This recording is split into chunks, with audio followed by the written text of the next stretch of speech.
Doc Right Wing here. Kamala has been dreaming of becoming president and sitting behind that big fancy desk in the Oval Office for a long time now. But it turns out that she hasn't put a lot of thought into how she would serve the American people in that role. What do you think would be the biggest specific difference between your presidency and a Biden presidency?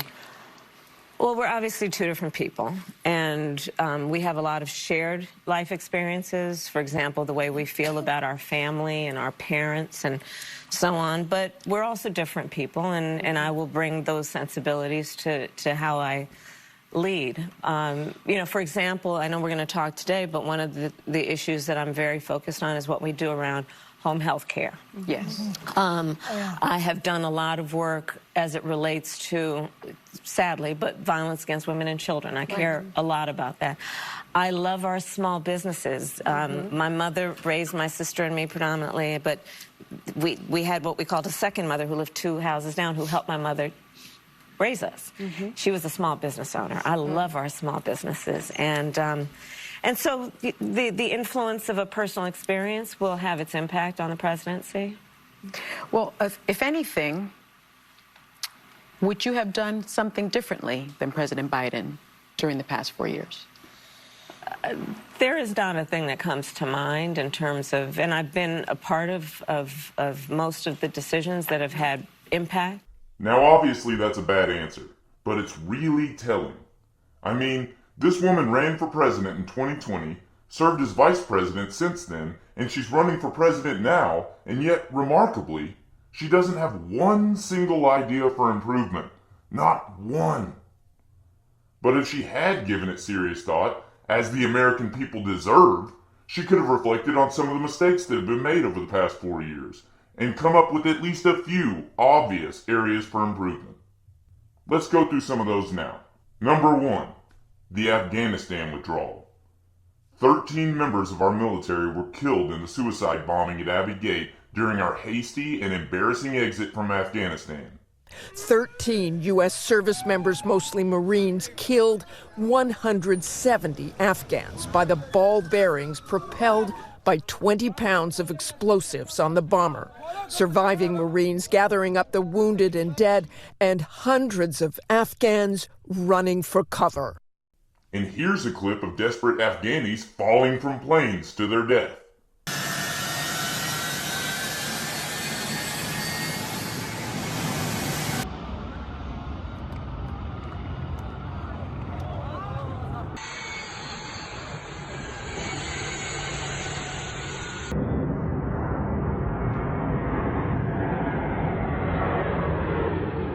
Number 2. Uncontrolled illegal immigration. Some of the Afghani people that didn't die after falling from our planes were admitted into the country, and Donald Trump warned at the time that they weren't being properly vetted. Of course, he turned out to be 100% correct, and this terrorist was admitted into our country without proper vetting 2 days before 9/11, if you can believe it. An Afghan man living in Oklahoma charged with plotting an election day terror attack right here in the U.S. on behalf of ISIS. The 27-year-old arrived in 2021 after the disastrous withdrawal of Afghanistan. The lack of vetting for quote-unquote migrants, many of whom are criminals, terrorists, and children being trafficked by the cartels, turns out to be a common theme in this administration. This new report is highlighting a major national security concern right here on the southern border. We are learning that under the Biden and Harris administration, that Border Patrol agents encountered at least 375 illegal migrants on the terror watch list right on the southern border. But what's more shocking is at least 99 of these individuals were actually released into American communities given future court dates. These individuals come from at least 36 countries, including Afghanistan, Iraq, and Syria, places with active terrorist activities. A major concern for federal officials is the CBP One app, which does allow these individuals to scale asylum interviews on the southern border and are allowed through legal ports of entry. At least 3 Tajik nationals with potential ISIS ties use this app to schedule appointments and were released inside the United States. We are learning that so far this fiscal year alone, Border Patrol agents have encountered at least tens of thousands of illegal migrants from countries posing national security risks. Illegal, unvetted border crossings have surged to the highest levels in our country's history under Border Czar Harris's command, and there have been many instances of those unvetted migrants going on to rape and murder young girls and women in our country. Here's a story of a couple migrants entering our country and strangling a 12-year-old girl to death just days after crossing Kamala Harris's border. June 17th, a young woman's body is found in a North Houston creek by a woman just passing by, and that discovery has ignited a firestorm. We now know the body was that of 12-year-old Jocelyn Nungary, and the two men accused of killing her crossed the border illegally just days before she was murdered. Number 3, exporting our tax dollars. We have 2 new wars that began under the Biden-Harris administration's command, and we've shelled out a lot of foreign aid to fund them, all while our groceries got more expensive. Yet even as we export more of our tax dollars to fund foreign wars, we spend our domestic FEMA tax dollars on illegal immigrants to support the record amount of illegal immigration we're experiencing.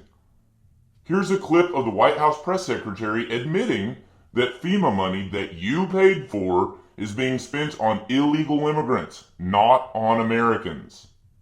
FEMA regional administrators have been meeting with city officials on site to coordinate available federal support from FEMA and other federal agencies. Funding is also available through FEMA's emergency food and shelter program to eligible local governments and non-for-profit organizations upon request to support humanitarian relief for migrants. And here are some Americans that should have gotten a better response from FEMA when flooding from a hurricane destroyed their homes and their livelihoods and killed many others. What about FEMA? FEMA? I haven't seen FEMA. I don't know anything about FEMA as far as them coming around. This is the first time I've ever had to experience anything like this, so I don't know what protocol is. So I'm just being patient and waiting. I have heard rumors that they are around, but I haven't seen anybody, and we're right here in the middle of ground zero. So, and we've been here every day, so it's not that we've missed them. So my daughter, whose house got completely wiped out, she has no flood insurance, meets with a FEMA person, applies for everything doesn't get the $750 that Kamala says that she's supposed to get, gets approved for $300 for personal items. What is that going to do? That's literally what she got. Her entire first floor is wiped out. We hauled everything off. It's gone. So what is FEMA? And being a mayor, So they didn't even give her the full $750. they didn't even give her $750. Denied the $750. They gave her $300. They gave her $300. That won't even cover what's in the refrigerator. After all the tax dollars we spend, and all the extra tax Kamala Harris wants to collect from middle-class families by letting the Trump tax cuts expire, don't you think we deserve for the government to at least send a few hundred or thousand workers to help with the damage? Don't you think people who lost everything deserve more than a few $100 after they paid so much into the system? So if Kamala had devoted any real thought to how she would serve America as president, maybe she would have come up with some of these improvements. Number 1, maybe the Afghanistan withdrawal could have been less chaotic, without people falling from planes, a suicide bombing, and the Taliban flying around in U.S. helicopters. Number 2, how about making the vetting of illegal immigrants more thorough, so people with violent criminal histories aren't allowed into our great country? Because it's endangering American citizens and making our country less safe. And number 3, perhaps we should spend more of our tax dollars on Americans and less on foreign wars and illegal immigrants. So why wasn't Kamala prepared for that obvious, basic question regarding why she wants to be president? It's because she just doesn't care. She's just an empty-headed idiot, like many in our ruling class, that wants to play the role of president like a child playing dress-up. In case you haven't noticed, after 4 years of her entirely inconsequential vice presidency, she doesn't plan on doing any hard work. She won't even put much thought into the job. Let's listen again as she makes it blatantly clear that the plight of the American people are less than an afterthought. In fact, she hasn't considered you at all. Would you have done something differently than President Biden during the past 4 years? There is not a thing that comes to mind. There are plenty of lessons that a real leader could have learned from the obvious failures of the Biden-Harris administration. But Kamala learned none of them. So please, I beg you, don't elect this dishonest poser to be our president. We need and certainly deserve someone who actually gives a damn. And that's all for now, folks. Please like and subscribe. Visit my site, docrightwing.com. And until next time, comrades.